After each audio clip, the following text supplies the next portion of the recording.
My name is Rishikesh. Today I'm going to talk about Rabindranath Tagore's child. His family. His father's name is Rabindranath Tagore. His mother's name is Sharoda Devi. His date of birth is at 7th May 1861 at Zara Mansion in Kolkata. He has 14 siblings. He was the youngest one. He lost his mother when he was very young. His father was a traveler and so he was mostly raised by servants and maids. School. Early education was homeschooling. He spent most of his time in the lap of nature. He wrote his first poem when he was 8 years old. He learned drawing, anatomy, geography, history, literature, mathematics, Sanskrit, and English, his least favorite subject. Now I would like to request Farnaz for the next part. Hello, I'm Farnaz and I study in class 6 and today I will be telling you about Rabindranath Tagore in Bangladesh. In 1891, Rabindranath went to Bangladesh to manage his family's estates, Shilai Doho and Shazadpur for 10 years. They were the Jomidar. In Bangladesh, Tagore often stayed in his luxurious houseboat, which is called Bodra, and it's located in the Podda River.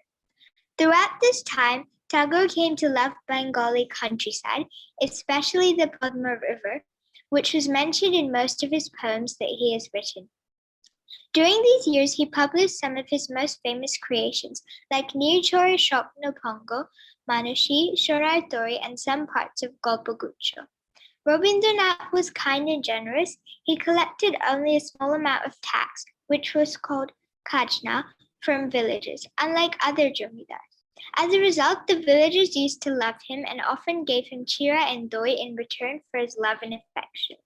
Rabindranath met Lalon Shah, a famous folk song writer during this time, and folk songs greatly influenced Rabindranath as well. The Jomidar Bari where Rabindranath lived is called Kutti Bari. It has been turned into a museum now. When you go to Bangladesh next time, visit Kutti Bari in Kushtia district. I would like to invite Sinan to talk about the next part of Rabindranath. Hi, my name is Sinan. I'm going to be talking about Rabindranath's reforms. From his childhood, Rabindranath knew that nature was the best teacher. He found formal schooling boring and inferior to nature teaching. He never received a degree, except honorary ones, which he received later in his life. During his stay in Bangladesh, he found that people in the village are acute material and in cultural poverty. He was determined to uplift the rural life. So he started Shanti Niketan. He dedicated 40 years of his life there. Rabindranath did not write an educational treatise. His ideas are found from writings and experiments in Shanti Niketan. In this school, children sat on hand-woven rugs and they could walk and go on excursions. This was later converted into a university of dance, fine arts, music, and literature. Rabindranath never talked or wrote to his students. Instead, he involved with what he was composing or writing. Socially, Rabindranath believed that human was a universal. He introduced Rakhi festival. After the partition of Bengal, when Muslims and Hindus were united, he loved to work for peace. So he faced criticism from politicians. He refused knighthood to stand by his countrymen. He believed in freedom through education and not through fighting. Like he said, when a nation becomes powerful at the cost of harmony, then it is an evil day for humanity. Thank you. Now I'd like to invite Nuhad to talk about Rabindranath's rewards and influence on our life. Thank you very much. Assalamu alaikum everyone. My name is Nuhad bin Kabir and I'm studying in class 9. Today I'll be speaking about Rabindranath Tagore's reward and recognition. Rabindranath Tagore is mostly known for achieving the Nobel Prize in Literature in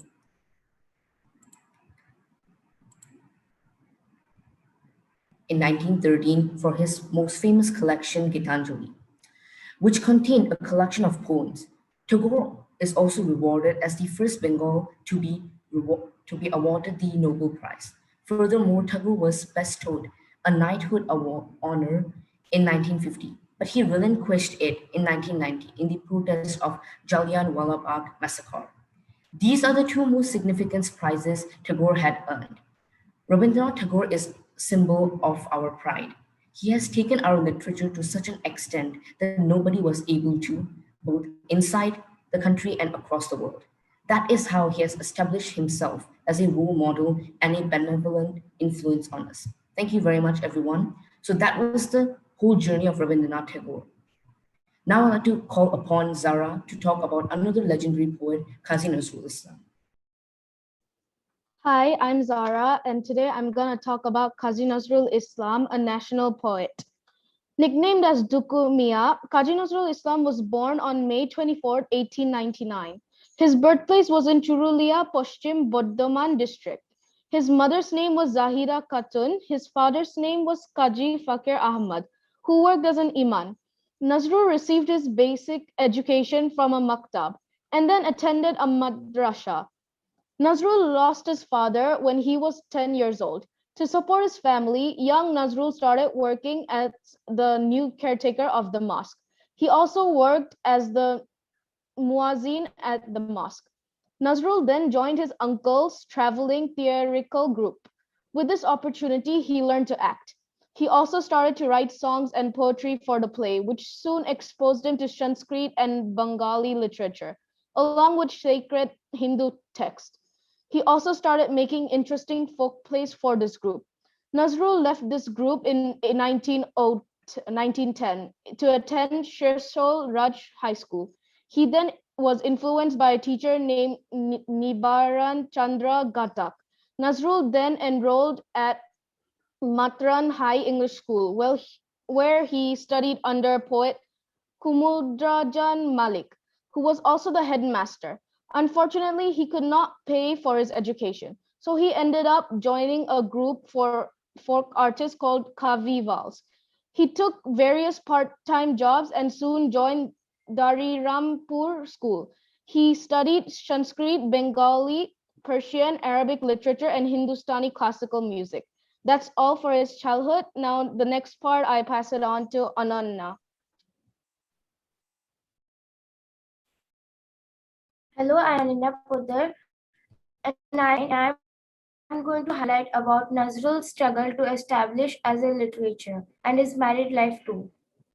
Qazi Nazrul Islam was a person who loved learning. He never gave up learning. He had a dedication towards some particular things like poetry, drama, and literature. He learned these particular things while working with the theatrical groups. But while he was establishing as a literature in Calcutta, he had many struggles and it was brutal. Nazrul left the British Indian Army in 1920 when the 49th Bengal Regiment was disbanded and settled in Calcutta. He criticized the British Raj and called for revolution through his poetic work, such as Bidrohi the Rebel. His nationalist activism in the Indian independence movement led to his imprisonment by the colonial British authorities, an extraordinary event in the history of the world. And Nazrul himself had to go to prison, but that didn't stop his vice. Though he was in prison, Nazrul simultaneously wrote and sang in his head, penned his remarkable Rajbondi Jabanbondi. However, it did not interfere with the quality of his poetry he pursued in his work.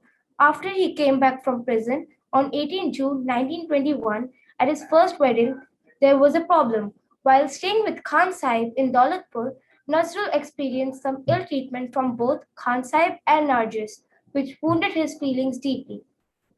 Such a condition was obviously unacceptable to Nazrul, and he decided to walk away from the ceremony. And then, during his visit to Komila in 1921, Nazrul met a young Bengali Hindu woman, Pramila Devi, with whom he fell in love, and they married on 25 April 1924. But some people got offended because of their religion, as Pramila was Hindu and Qazi Nazrul Islam was Muslim, but that didn't let them break apart. And then after 4 years, Pramila gave birth to 4 sons. His first son, Krishna Muhammad, died prematurely, while his second son, Bulbul, died of smallpox. He had two more sons, Savyasashi and Aniruddha. and that in 1941 he was shaken by the death of Rabindranath Tagore. Within months, he himself fell seriously ill. Now I pass on to Zainah for the next part. Hi, I'm Zainah Hawk and I'm currently in grade 7. I'll be talking about the features and themes of Qazi Nazrul Islam's works. Qazi Nazrul Islam was known for his passion and dedication to social justice and liberation from oppression. He was committed to exploring new forms of writing, seeking out marginal voices, and using his arts as a vehicle for anti-colonial action. The themes that surrounded his artistic work were revolution, respect, freedom, love, and equality. He was a prominent voice against colonialism, and his subversive writing often resulted in frequent imprisonment. But these experiences instead inspired him to create poems such as Rajbundir Jawanbundi. He adorned his imagery with elements of nature while expressing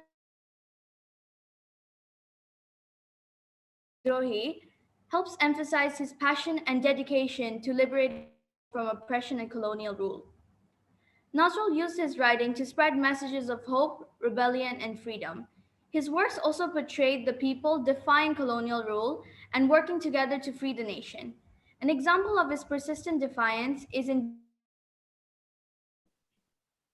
Hello, I am Nasif Rakin Saraf, and today I will be covering the recognition, achievements, time Qazi Nazrul spent in Bangladesh and his illness. Qazi Nazrul Islam is the national poet of Bangladesh. He was an immensely talented person, a gifted literary genius in the field of writing poems and composing songs. He started working quite early in his life to financially support his family, which also affected his education. He did numerous jobs in his childhood and later joined the armed forces after matriculation. While serving in the army, he started his literary career, most of which revolved around poetry. Initially, he received appreciation and praise for his poetic collections, but later the British Empire sensed a bit of hostility and rebellion in his poems and imprisoned him for over a year. During his years in prison, his rebellious and fierce attitude grew deeper and he wrote many such works. After coming out of prison, he encouraged people to fight for independence and also wrote about the weaker classes of the society. Later, his focus shifted towards religion due to some personal life incidents. He faced constant struggle in his personal life due to poverty, his wife's illness, his mental health, and the death of his loved ones. Despite all the difficulties, he emerged out as a revolutionary who managed to leave his imprint in the spheres of music, poetry, and writing. In 1945, he received the Jagatarini Gold Medal from the University of Kolkata for his work in Bengali literature. In 1960, he was awarded the Padma Bhushan, one of the highest civilian honors of the Republic of India. He was conferred the title of National Poet and awarded the Ekushe Padak by the government of Bangladesh. In Daulatpur, Kumilla in 1921, the day of his wedding with Nargis, upon agreeing on a few conditions, he walked away from the ceremony. During his visit to Kumilla, he met a lady named Pramila Devi and got married on 25th April 1924. In 1972, the independent Bangladesh invited Qazi Nazrul Islam with warm hands to live in Dhaka with the consent of the government of India. He unfortunately passed away on 29 August 1976. Due to a wish on one of his poems, he was buried next to a mosque on the campus of University of Dhaka.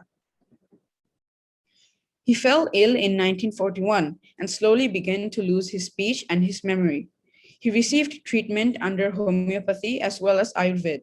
With no real progress, his mental dysfunction intensified and he was admitted in a mental asylum in 1942. He was then transferred into a psychiatric hospital in Ranchi in 1952. Later, he and his wife were sent to London and Vienna for treatment. The doctor identified that he was diagnosed with Pick's disease and that it was incurable. He then returned to Calcutta on 15 December 1953. This is our version of two legendary people of our culture, Rabindranath Tagore and Qazi Nazrul Islam. Thank you for listening.